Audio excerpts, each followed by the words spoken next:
Hey, Brian Michael Galloway here. We don't need no stinkingrecordcompany.com, and we're trying to figure out if we suck or don't suck. If anybody's offended by that terminology, I apologize for that, but that's okay. Sometimes you gotta say what you gotta say. So let's talk about some ways to make up for it. Well, you're on stage, and one of the things I want you to try to do is, at whatever level you play, let's take it back to the business world for a minute.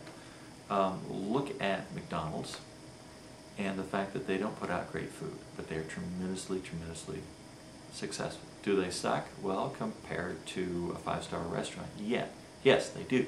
But are they giving you what you expected, and are they doing it extremely consistently? Yes, they are. Well, you can take a lesson from that. So number one, be consistent. Whatever level you set, I want you to stay there or above. And don't ever drop in your production values, in how pitchy you're going to be or not be, in the energy of your presentation. This is a fight all the way through your career. It is for me. I take to constantly and consistently deliver at a certain standard that I set, so people know what to expect. I got to work at that. And frankly, at the stage that I am, I don't have to do anything truly unbelievable, although there's a couple of things I do that really get people's attention in the way I play guitar on a couple songs. So I generally try to deliver those songs and deliver them at a very high level of proficiency and energy.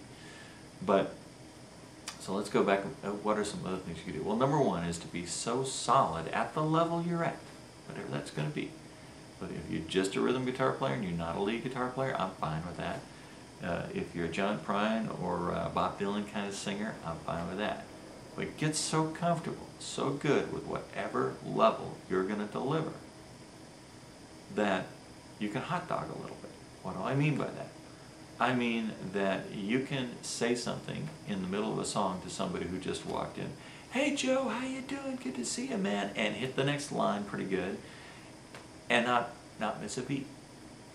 That you can look at the hot girl or hot guy in the front row and make eye contact with them and play that lick that you're going to play, or play that little piece or that little strum and make eye contact or smile with them. That you know how to look to the back of the room, whether you're projecting your voice to the back of the room or not, that you're projecting your spirit, your energy to the back of the room by how you look to the back of the room. And if you're looking and singing to the back of the room, it makes everybody feel like they're gathered in. Those are all things that help you not suck.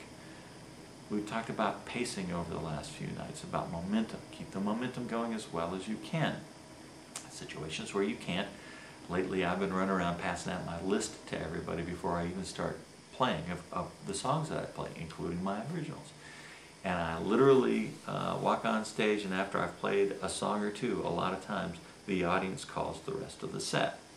Well, it's made up for, yes, it destroys the momentum a little bit, but it's made up for by the fact that the audience right off the bat is connected with me. Right off the bat, they're applauding solos and stuff in the middle of songs, that they're yelling out, encouragement, and that they're applauding and doing things in a much more connected way. The audience almost starts off warmed up. Does that help me not suck? Yes, it absolutely does.